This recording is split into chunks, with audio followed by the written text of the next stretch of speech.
Han prøver at se, hvad der sker, og så lader han målmanden sparke, fordi hvis målmanden nu sparker bolden herop, så er der nogen, der siger, at han har en friløber. Hvorfor dømmer dommeren ikke offside? Fordi man kan ikke blive offside på målspark. Det er den ene af de der få situationer i en fodboldkamp, man ikke bliver offside på. Lad os bare få dem med det samme. Offside, målspark. Offside er nogle målspark, indkast, hjørnespark, og så er der faktisk 2 situationer mere, udover dommeren at bolden falde, men heller ikke kan blive offside på kvæg noget andet, der står i reglerne. Begyndelsesparke, fordi der skal være bare en halvdel, der kan ikke blive offside, så er der en situation mere, hvor man heller ikke kan komme i en offside-position. Straffespark, fordi der skal alle være bolden undtagen målmanden. Nå, okay, han bliver altså ikke offside. Lidt senere i kampen, så sker det samme en gang til. Han sidder der og binder snørebånd. Er det okay? Ja. Da han sparker, der snitter bolden lige hans bukse bag og sender den herover. Og han glæder sig nu, for nu kan han score mål nummer 2 i den her kamp. Hvorfor kan han ikke det? Bolden er ikke sat i gang. Bolden er ikke sat korrekt i spil. Hvad er kravet nemlig? Direkte ud af feltet. Direkte ud af feltet. Og så kommer det større hurtige spørgsmål. Hvorfor bruger man ikke bare fordelsreglen?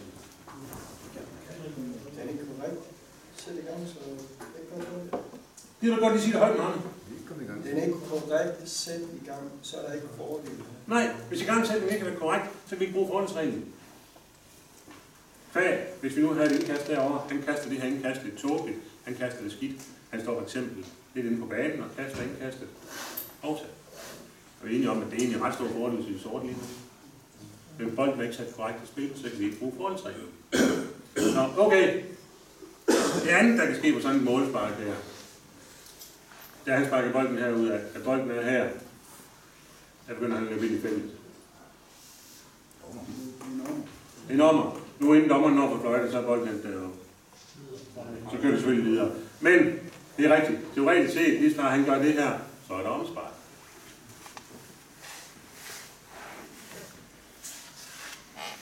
Det næste, der sker, ja, nu står de sådan, eller så står han der. Han vil sparke det her målspark, da bolden er her. Der står den hvide, den sorte. Nu er der 80.000 tilskuere, der kigger på jer. Nede på bane 7 nede i Randers Freja.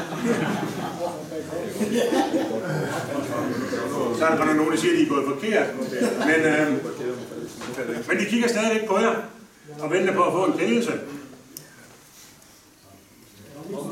Ud med den sorte og et nyt målspark. Ej, nu er det den hvide, der stod den sorte, der findes. Jeg skal nok anbefale modsat. Nej, det er længe siden. Ja, det er lang tid siden, han slog. Vi har tænkt længe over det, så det skal godt være rigtigt. Den hvide stod den sorte.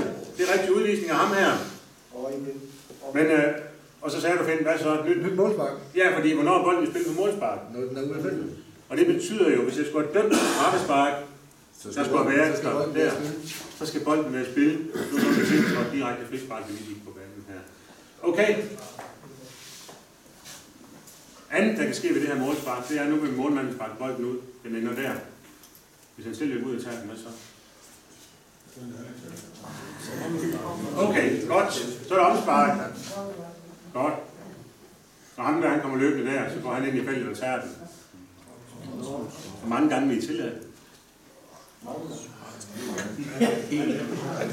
Altså næste gang, han gør det. Så siger vi nok til, at vi skal stoppe. Så siger vi nok til, at vi skal stoppe. Og så kan vi godt gætte, at så har det nok påtaget. Det var nok det, han fik der, hvor han skulle stoppe. Og så havde det nok noget andet de efterfølgende gange. Det er fair nok. Det næste, der kan ske, det er jo, at han sparker bolden herud. Det er rigtig dumt. Det var ikke nogen derude, så løber han selv ud og tager den. Nu kan han jo tage den med fødderne, den kan tage den med hænderne. Den kan tage den med noget, som, i hvert fald noget, med noget, der ikke er hænderne og armene. Hvis nu tager den med fødderne, så er der gentagelsesspil og indirekte frispark. Hvis han nu vælger at samle bolden op, Så er det direkte frispark. så er det direkte frispark. Godt. Hej, velkommen til. Den ene. Ja, det vil godt være det indirekte eller indirekte, men hvorfor skal det ene være indirekte? Fordi det er gentagelsesspil. Det står i loven, men hvorfor skal det Det er der kun 10 ting, man straffer indirekte. Ja, men hvad var der i vejen for at reglerne var sådan?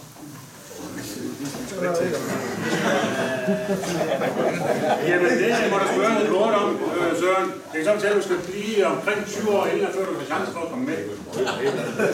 Hvis du kun bliver 10 år ældre, så er du med i Fikas ungdomsudvalg.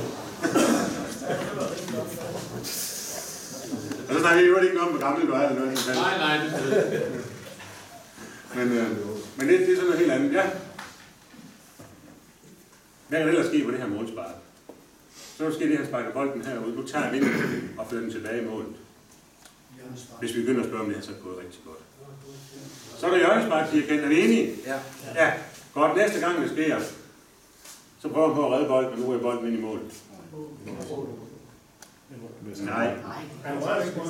Der er gentagelsesspil, fordi hvad der sker, hvis han ikke har rørt den?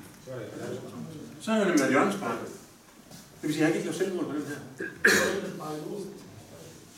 Jamen, han kan ikke lave selvmål på gentagelsesspil. Til gengæld, hvis han nu har en forsvarsspiller til at sparke den, og den ryger ud, og den ender herinde, han så taber den ind i målet. Og nu spiller han den med hænderne. Så er det principielt indirekte frispark, for han spiller forsigtigt til ham med foden. Ja, den sparker forsigtigt. Det har ikke noget med retten at gøre. Sparker forsigtigt. Når han så tager den og går ind i mål, så er der mål, fordi nu er betingelserne ændret. Så begynder vi at snakke om det, så går det ret godt. Godt. Nogle spørgsmål til målspark? En lille let paragraf. Næste simple paragraf, det er hjørnespark. Når der er en, der bliver hjørnespark, så får vi kamp.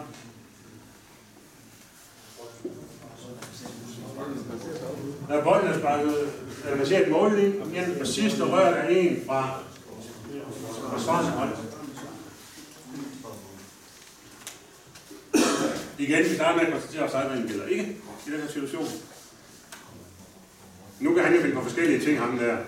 Det mest simple, det er, at han sparker ned i eget mål. Det er nok aldrig set på en fodboldbane i Nordbro. Men hvis det nu skulle ske, så er det med målspark. Det glemmer vi.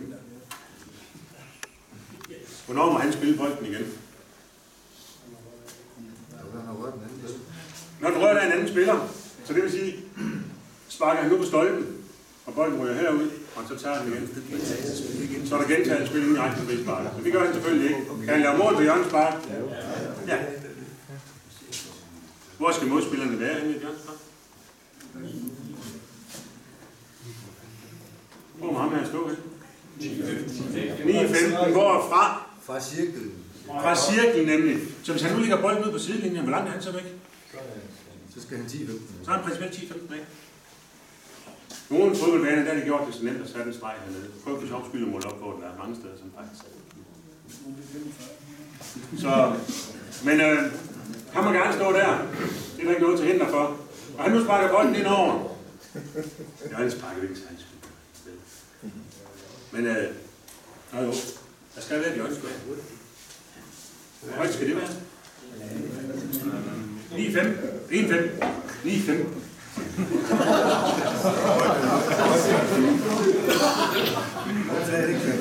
Vi kommer lige og plads til sådan en flagstang ud.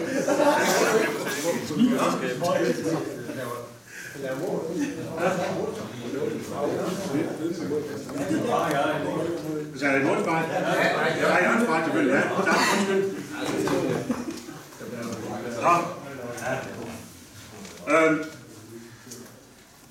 Et hjørnefag, der er 9,15 meter højt. I daglig tale, så kaldt 1,5 meter. Som minimum. Det er nok bedre. Hvorfor skal det være minimum 1,5 meter? Fordi hvis det er lavere, så er det farligt. Måske ikke så meget for de små, de mindste spillere, men for folk er en rimelig størrelse, fordi så kan de falde ned over det. Og så er det for linjedommeren, siger Claus, det er rigtigt. Der er nu ikke nogen far for at tage fejl af dig af flaget, Claus. Men det skal være 1,5 meter højt, som minimum. Det må ikke være spidst for oven.